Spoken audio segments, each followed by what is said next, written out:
കുര്യച്ചൻ എന്ന് പറഞ്ഞാൽ ഭയങ്കര പവർഫുൾ ക്യാരക്ടർ.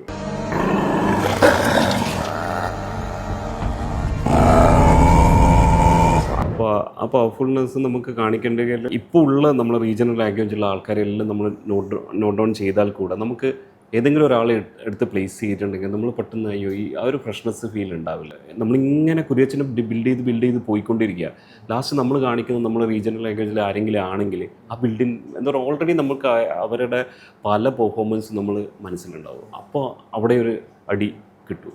അപ്പോൾ നമ്മൾ ആലോചിക്കുന്നത് അവിടെ ആരെങ്കിലും പുതിയൊരാൾ അല്ലെങ്കിൽ അൺഫെമിലിയർ ആയിട്ടുള്ള ഫെമിലിയറാണ് സൗരഭ് എന്ന് പറഞ്ഞാൽ ഫെമിലിയർ ആയിട്ടുള്ള ആളാണ്, എന്നാലും പക്ഷെ കൂടുതലായിട്ടില്ല. ഇപ്പോൾ റീസെൻ്റ്ലിയാണ് അയാൾ ആനിമൽ എന്ന് പറഞ്ഞ പടത്തിലൂടെയാണ് കുറച്ചും കൂടി മലയാളീസിന് കുറച്ചെങ്കിലും പേര് അറിയാൻ തുടങ്ങിയത്. അപ്പോൾ അങ്ങനെ ഒരു പ്ലേസ്മെൻറ്റ് ലൈക്ക് രഘുവരനെ പോലെ അല്ലെങ്കിൽ രഘുവരൻ നമ്മൾ പണ്ടത്തെ മലയാളം പടത്തിൽ രഘുവരൻ വരുമ്പോൾ ഉണ്ടാകുന്ന ഒരു ഫ്രഷ്നെസ് ഉണ്ടാവില്ല, അയാളുടെ സ്വാഗ് അയാൾ ഒരു ഡിഫറെൻ്റ് ആണ്. അങ്ങനെ ഒരാളെ പ്ലേസ് ചെയ്താലേ അവിടെ വർക്കൗട്ട് ആവുള്ളൂ എന്നുള്ളത് നമുക്ക് ബോധ്യം ഉണ്ടായിരുന്നു.